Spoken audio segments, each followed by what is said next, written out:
y a une diminution concernant les incidents, mais tout le monde est d'accord que le danger reste là, le danger est très grave et que la sécurité est là, mais au prix d'efforts énormes au niveau des pays de la région, au niveau des pays européens, au niveau d'autres pays. Alors là, il y a eu une première décision. Comme vous le savez, les prisonniers devaient être après transférés dans leur pays d'origine, en Somaliland et en Puntland, et ils devaient donc servir des termes de prison entre 32 et 40 ans.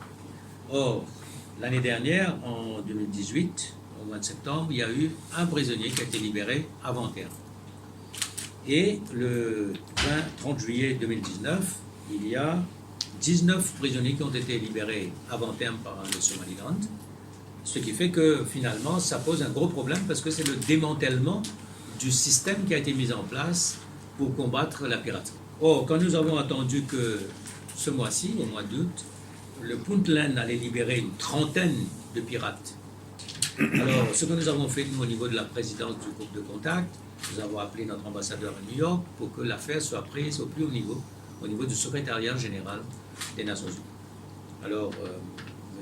Punjal, son Excellence, a rencontré l'assistante secrétaire générale pour lui expliquer de la gravité de la situation et demander au secrétariat de prendre les mesures nécessaires pour mettre fin à cette première, pour faire de sorte que la deuxième décision ne soit pas appliquée. Et là, je dois dire que grâce aux efforts que nous avons faits, il y a aussi les efforts de son Excellence à New York, il y a aussi au niveau de la SADC, les Seychelles, on fait une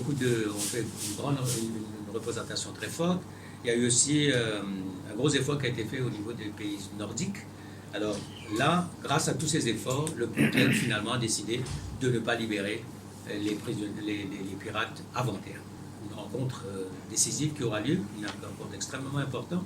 Ce sera la rencontre de son Excellence avec le secrétaire général, M. Guterres, à New York, le 4, la semaine prochaine. Et nous demandons donc que cette affaire soit prise avec tout le sérieux et toute l'urgence qu'elle requiert. Alors voilà un peu, c'était pour nous, donc c'est de faire un briefing auprès de toutes les missions diplomatiques présentes sur Maurice.